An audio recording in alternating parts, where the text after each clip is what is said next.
I lived in the USSR. It wasn't communist or socialist. So what was it? Hello there, I'm Elena, welcome to my channel Enough of Propaganda. I was born in the Soviet Union, and I lived and worked there for many years. Many people call it a communist country, but the society I lived in was not the communist society described by Marx's theory. It was the opposite of that ideal. But that, my friends, was very, very revealing indeed. They still do not value human life in the same way that we do. This is very accurate description of Russia under Putin by Margaret Thatcher. The same thing was applicable to Soviet Union. In this video, I'll give a short and simple explanation of what communism and socialism were supposed to be, what they were supposed to mean, why the USSR or any other country has never achieved those ideals, and what system people actually lived under. I know this not only from books. I was forced to study socialist Soviet ideology, including the works of Marx, Engels, and Lenin, and I experienced the difference between the propaganda promises and reality. People in democratic countries often make strange statements about communism or socialism. This always surprises me because I was living there during the Soviet era and continued living there after it collapsed. Over the years, I have worked in banks, at large industrial plants employing up to 7,000 people, and taught at 4 universities. Unlike many people discussing these subjects today, I am not only experienced the Soviet system firsthand, but I was also forced to study its ideology. As a Soviet university student, I had to read the Communist Manifesto by Karl Marx and Friedrich Engels, Das Kapital by Karl Marx, and the works of Vladimir Lenin. It wasn't something I chose to do. It was simply part of growing up in the USSR. It was part of the Soviet education system, which in fact was brainwashing. I was not only forced to read these big books. Do you know how big Karl Marx Capital is? Google it.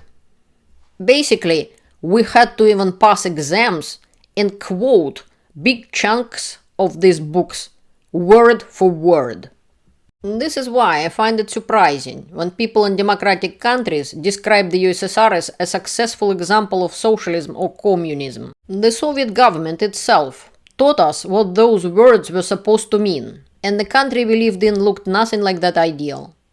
This is why I find so strange when people call the USSR communist or even socialist. It was neither. I will briefly explain you what it is. According to Soviet ideology, socialism was supposed to be only the first stage on the road to communism, a period of preparing the country and society for the final goal. So basically, the yellow brick road to the communism. During socialism, everyone was expected to contribute to society according to their abilities, while society rewarded them according to their work. This is the important description.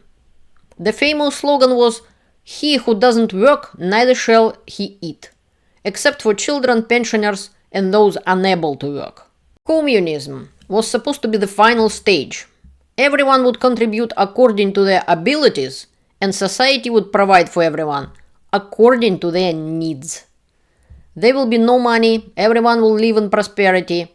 None of this ever existed in the Soviet Union. The Soviet Union officially described itself as a socialist state, moving towards communism, and repeatedly stated that full communism had not yet been achieved. The USSR never reached either stage. Instead, it remained a dictatorship, or a cult. And in many ways, yes, it was a cult. Yes, not only religious people can create a cult. The Soviet Union officially called itself as atheistic society, yet it behaved like one. At different times, it became a cult of a dictator, or a cult of the Communist Party, or a cult of the Soviet motherland. Loyalty was more important than truth. Questioning the official narrative could destroy your career, your freedom, or even your life. Everything the Soviet government said about building a bright communist future was propaganda. It was all a lie. Several countries, and even at least one Canadian town in the past, attempted to build communism, but no one has ever succeeded. In case you're interested, there is a town in Canada on Crowsnest Pass, Blairmore, Alberta. This was the town who was trying to build communism in Canada. I visited that town, by the way, and I was very surprised to learn its history. In 1933, this coal mining town elected Canada's first communist town council, earning the nickname Little Moscow. Led by Mayor Bill Knight, the local government implemented radical changes during the hardship of the Great Depression. They created relief payments for unemployed workers, collected unpaid taxes from wealthy citizens, but they even replaced Remembrance Day with celebrations honoring the Russian Revolution. And actually it was a school children holiday. And they changed the town's main street name to Timbuk Boulevard in the name of the Communist Party leader.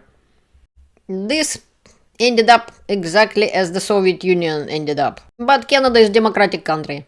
That's why that was defeat of the communist administration because of corruption.